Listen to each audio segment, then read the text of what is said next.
kind of go into some of those things as well? Because I definitely think it's a very, very privy thing that people need to kind of hear. Sure, sure. So, my upbringing, I'm saying, you know, good family, but I ventured off in a path that is very self-destructing. You know what I mean? And it's all because of like not believing in myself, self-doubting myself, the negative talking to myself. So I ended up, getting into drugs. I started doing drugs at the age of 16. By 17, I was a full-blown heroin addict. Um, you know what I mean? Damn. It's funny. I say this and like joking when I talk at facilities because sometimes I go to rehab facilities and I talk to adolescents and I do all these things because it helps me and I want to help them. But I always say Mhm. this. I say, I got I got my high school diploma in weed. I got my college degree in cocaine. I got my master's in heroin. Like that's Jeez. you know what I mean? Like that's how fast my disease, progressed. You know what I mean? Yeah. So by the age of 17, I was a full blown heroin addict. In and out of jail. Um, you know, Stealing from my family, the people that are closest to me, all because Mhm. of my addiction. You know what I mean? It's not me. It's just when you're in the grips of that type of uh, when you're in the grips of that, it you do things that you normally wouldn't be doing. You know what I mean? And Yeah. so fast forward, I struggled with drug addiction for 20 plus years. You know what I mean? Wow.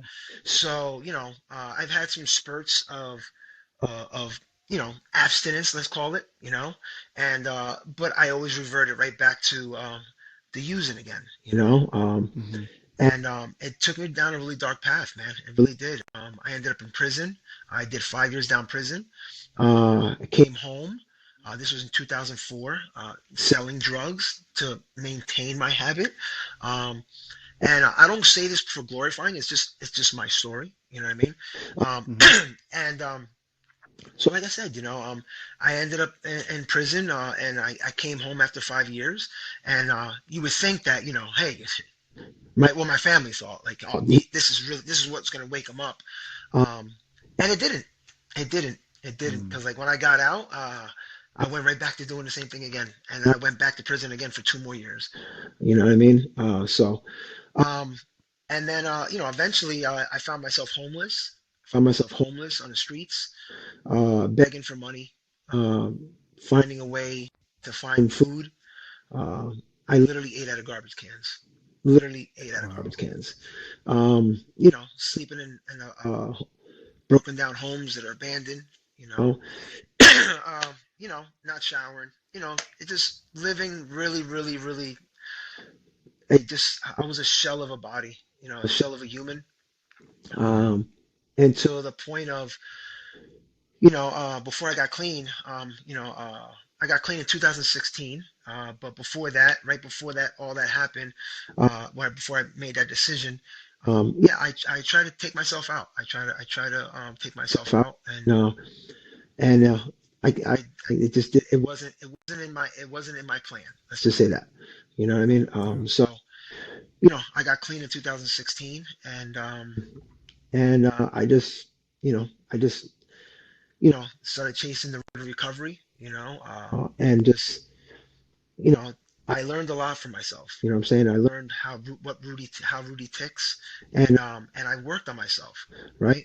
Um, Mm. because as we talk about this in meetings, right? And you know, the drugs is just a symptom. You know Yeah. what I mean? The problem is me, right? Between my Mm. ears, my brain, my thinking, the way I think. That's what's skewed, right? Um, and but like I said, through you know being around other addicts that live my life and understand me, right? Um, I learned a lot, and I've learned tools on how to deal with certain things and how to deal with life in general.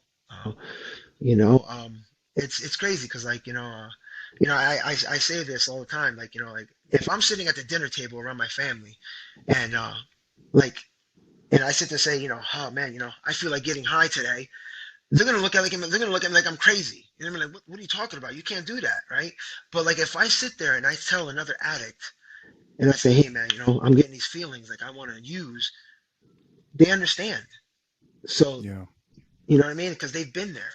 So we always say that one addict helping another, and that's what we do. You know what I'm saying?